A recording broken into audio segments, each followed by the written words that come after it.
প্রিয়ন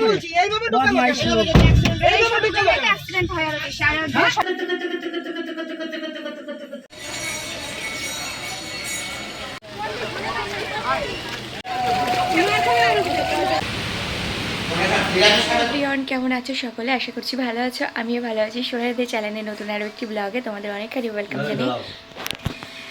welcome জানি আজকে ভিডিওটা স্টার্ট করছি। তো 2 দিন থেকে বলা হয়েছিল তোমাদেরকে যে সোনার মুখ তোমাদের সাথে শেয়ার করব, কিন্তু করা হয়ে ওঠেনি একটু ব্যক্তিগত প্রবলেমের জন্য।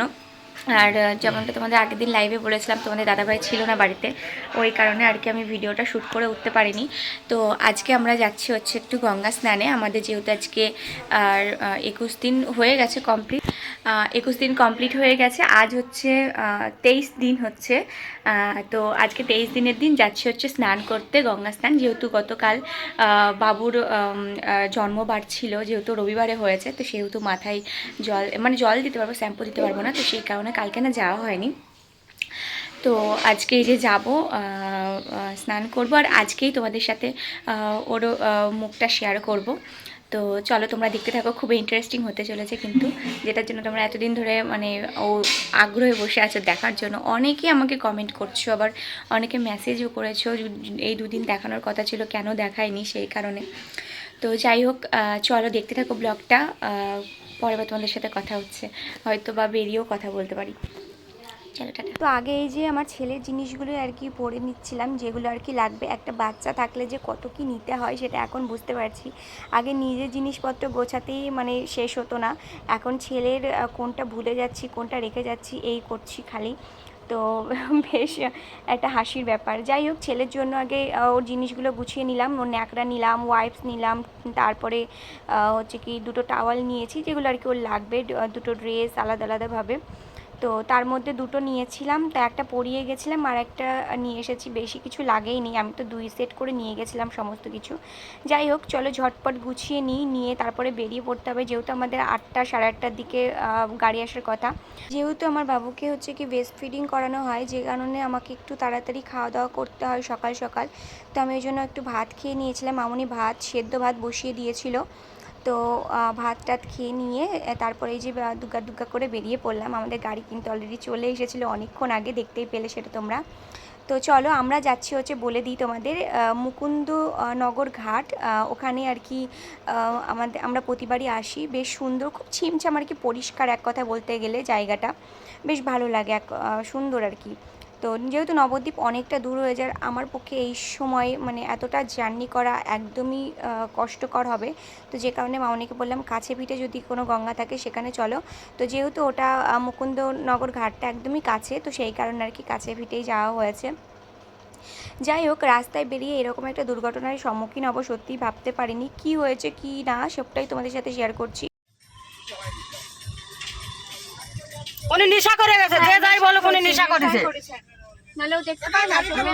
ফেসবুকে যখন রিলসগুলো পোস্ট করি, সেখানে তোমরা অনেকেই কমেন্ট করেছো, দিদি এটা কোথায়, এই ঘাটটা কোন জায়গায় প্লিজ বলো। তো এটা হচ্ছে মুকুন্দনগর ঘাট। অনেকে চিনতে পেরেছো, আবার অনেকে চিনতে পারোনি, অনেকে এরকম বলেছো এটা আমাদের বাড়ির কাছে। তো বেশ ভালো লাগলো। তারপর দেখো, স্নান টান সেরে আমরা একদম চলে এসেছি একটা রেস্টুরেন্টে খাবো বলে। এত পরিমাণে খিদে পেয়ে গেছিলো, যেহেতু অনেকটা লেট হয়ে গেছে, 12টা 1টা বেজে গেছিলো ওই জন্য। আর যেহেতু সোমবার, মা নিরামিষ খাবে, ওই জন্য মায়ের জন্য নিরামিষ নেওয়া হয়েছিলো, আর আমাদের হচ্ছে কি আমিষ নেওয়া হয়েছিল। মাছ নেওয়া হয়েছিলো আমার আর মামনির জন্য। তোমাদের দাদাভাই খেয়েছিল বিরিয়ানি, আর হচ্ছে কি বাবা নিয়েছিল মাটন।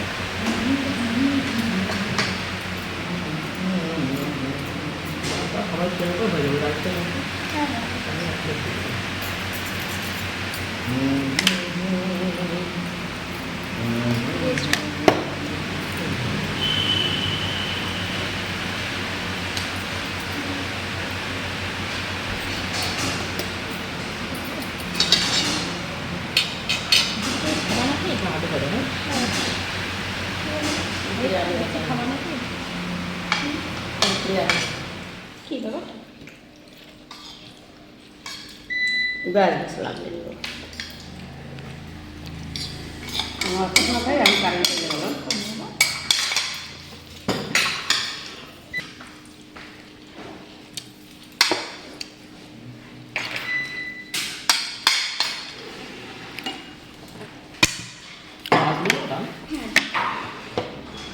ডাল নেবে একটু ডাল নেও। হ্যাঁ দিচ্ছি, সবাইকে দিচ্ছি।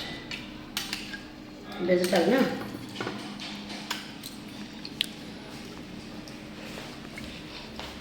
একটু না খাও